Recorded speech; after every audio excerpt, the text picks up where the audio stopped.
I mean, based on what I've been told, 3 weeks is a good kind of benchmark to reevaluate and reassess kind of where I'm at, my progress or whatnot. So mentally, for me, staying positive, staying upbeat. Hopefully, I prove what Coach said wrong and put myself in a position to get back as soon as possible. But um, right now, who knows? Just try to do my job in the rehab process and get back as soon as I can and control my presence with the team and everything and help it any way I can when I'm not on the floor. Steph,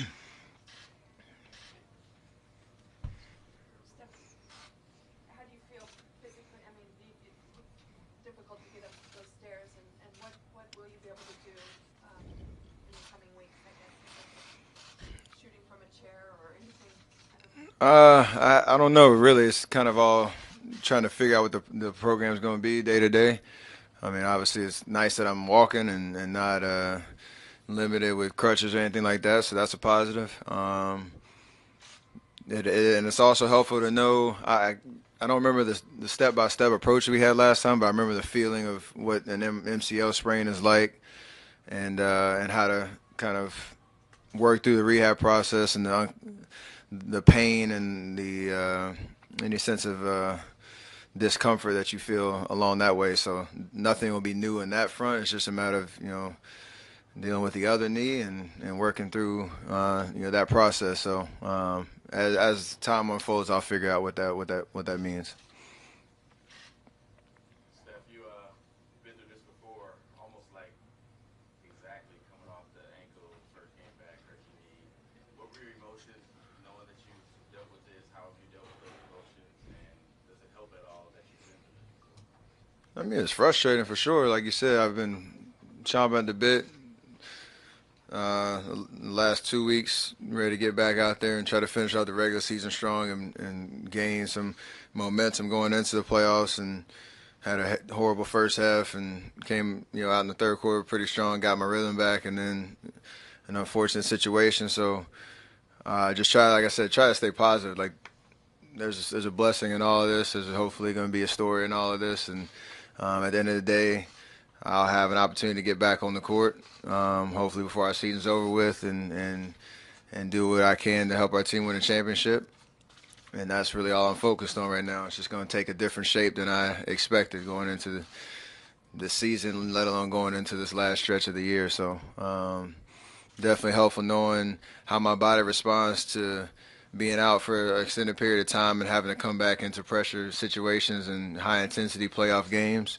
Been there before for sure, so I think I've handled it pretty well, and hopefully I can get as close to 100% before I get back as possible, so that I'm not limited out there. Chris, Steph, when you first, when your knee was hit, you were struggling pretty bad there. Your face on the bench pretty much said it all. Then you were hobbling to get to the locker room. When you first got hit with that contact, what was your initial thoughts on what this season was going to be? I don't know. It was a confusing one because I didn't know what exactly it was. I didn't even feel I felt my MCL before with the thing in Houston, but I didn't feel that same type of pain, so I didn't know what it was. I joked with you, but the first thought was, thank God it's not my ankle. But other than that, it was just trying to kind of take my time and assess what was going on, get to the bench and figure it out. It's kind of funny. I can joke about it. The first thing I heard from the crowd was, "Where are the high tops?" Because they thought it was my ankle. But anyway, felt good. I mean, to get back to the bench and just understand, my knee's okay, stable, whatever. Figure out how bad the damage was in that sense, and then, like I said, just stay positive through it all because I didn't feel like it was a season-ending thing or anything. Just I'll be out for a little bit and get back to playing eventually. I know you said you're trying to stay positive, but is there a point that you just feel like thing after thing after thing after thing keep happening through this season? I mean, yeah, but it's just a matter of your perspective. Could be worse, right? So uh, count that as a blessing. Our team's been through a lot this year in the injury department, so um, I've happened to contribute a lot to that that toll. So we're all going through, individual things, but at the end of the day, I don't think any of this is going to shake us from our ultimate goal of winning the championship. And at that point, we'll look back on all these kind of incidences and kind of just laugh about them and understand that, I think at the end of the day, it can make us stronger. It can give us a sense of urgency and, kind of jolt the system as we go into the playoffs. So as guys start to slowly come back and our team starts to, get back to full strength, we we can use this to our advantage, I think, and kind of galvanize the team and really focus in on what it's going to take to win another championship. Your first MCL sprain was grade 1 a couple of years ago. This one's 2. Do you feel the difference? Does this one feel significantly worse than the first 2 If it feels worse, just as of right now, just in Houston, I actually came back after a halftime and thought I could, give it a go with a brace or whatnot. I didn't even try with this one, but I think I came back. I don't know how long I was out that time around, but with 3 weeks and it kind of lead into the beginning of the playoffs, and hopefully I can find a way to get some rhythm and some serious on court time before I get back out into game like situations. Then I can use it to my advantage. I should have, for lack of a better term, fresh legs at that point when I get back out on the court. Steph, regarding your injury, what do you just make of the weird set of circumstances that all of them have been either stepping on someone's foot or a collision or slipping? All the work that I've done and get my body where it is and be durable as a basketball player, I'm really proud of that stuff. But it's basketball and sports in general. You can't control everything, and accidents kind of happen in that sense. So not gonna let it be a defeating situation at all. Kind of treat it with a sense of humor, and understand. Like I said, at the end of the day, it's a tough turn of events, but I'll have an opportunity to play in games that matter down the stretch of the season, and in the playoffs, and that's really the focus. Everything else is kind of just happenstance, really. Steph, as the team's now #1 cheerleader, will you travel with the team now and in the playoffs, first round, and also will you be able to work with the teams, like maybe help Quinn out, that kind of stuff? I won't travel during the regular season just for trying to keep priority in the rehab process, and traveling is probably not the best idea, but in the playoffs for sure. Hopefully at that point I'll be close to playing or playing.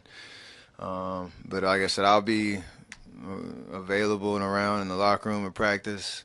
Eventually be on the bench at games, at home games, and trying to encourage everybody. And I know for us, like, we got 4 all-stars sitting in the back, and one is at home right now, and we got Omri back there. We got a nice little crew for now, so I'll have some company, but eventually I'll be the lone soldier out there for a while, so that's not a bad thing. Do you feel like you rushed it back at all in 2015? It don't matter. Will that dictate maybe how you feel about this? Not really. I mean, there would probably be some comparisons of like the different checkpoint marks of like day 5, day 7, day 10, whatever the case is, of how I think I felt back then versus how I feel now. But it's a different situation with the timing of the playoffs and understanding that when I get close to playing, the certain circumstances could determine whether or not I could expedite things at the back end of the rehab process. But right now it's just about taking advantage of these next 3 weeks the best I can, and at the end of that, I'll be able to answer that better. What was Aisha's reaction? She's courtside, right? And this went down. It's her birthday. You have to make up for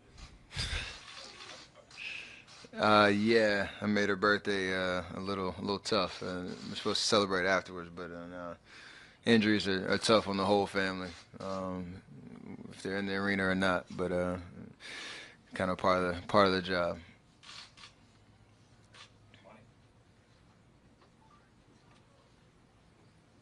Quinn was saying yesterday that you've really been helping him a lot, and that your relationship with him goes back to the lockout year when you were kind of running the program when Steph was there. Just what have you tried to impart to him? What's your message to him in general?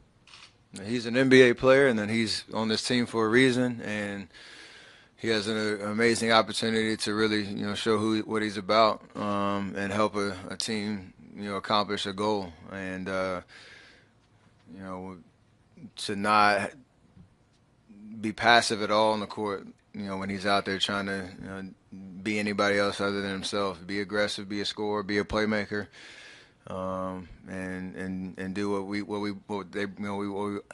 brought him here for. And at that point, he can be proud of himself and what he's about. So try to encourage that mindset as much as I can. And at the end of the day, he's been playing amazing, and I'm sure that will continue throughout the rest of the regular season and whatever happens after that.